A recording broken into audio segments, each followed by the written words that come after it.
大家好，今天我用这一块豆腐给大伙分享一个好吃的做法，不炒、不炖、不油炸，做法简单独特，每次上桌都不够吃。首先准备一块豆腐，先切成厚一些的片状，再切成1厘米宽的长条，最后切成小方块。都切完以后装到大盘里面。锅里水开之后，倒入切好的豆腐块。豆腐块焯水以后，可以去除豆腥味，但是吃起来的口感也会更滑、更嫩一些。水开以后，再煮上2分钟即可控水捞出，倒在盘里凉一会儿。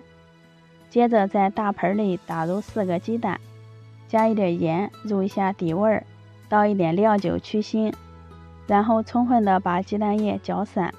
4个鸡蛋的重量约200克，再加入250毫升的温水，倒入焯好水的豆腐丁，稍微搅拌几下，把表面的小气泡撇出来，这样蒸好的鸡蛋不会有蜂窝状，口感更细。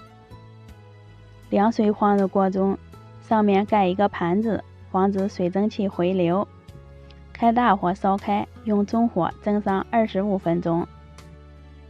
接下来准备配菜，半根胡萝卜先切成片，切条，最后切成胡萝卜丁。洗净的芹菜也切成小碎丁，装入盘中备用。这里我又切了一点猪肉，给它剁碎，装到小碗里。这时鸡蛋豆腐也蒸熟了，用夹子把盘子拿出来，盆子也给它夹出来。另起锅，油热以后倒入剁好的肉馅，快速的把肉馅炒散，炒至肉末花白，倒入葱花、姜末，煸炒出葱香味，再倒入胡萝卜、芹菜丁，继续煸炒至胡萝卜断生，加入1碗清水。调味我加入了盐、白胡椒粉、生抽，一点老抽上色，来点蚝油提鲜，搅拌均匀，开大火烧开。煮开以后倒入搅好的玉米淀粉水，快速的搅动，防止淀粉凝结成块，一直熬煮到汤汁变得粘稠就可以关火了。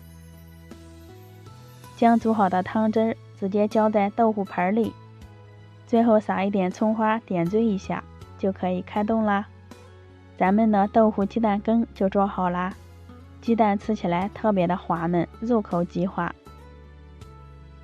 豆腐丁也很鲜嫩，里面有蔬菜、肉丁、豆制品，营养也很全面，特别适合老人和孩子使用，做法也是非常的简单。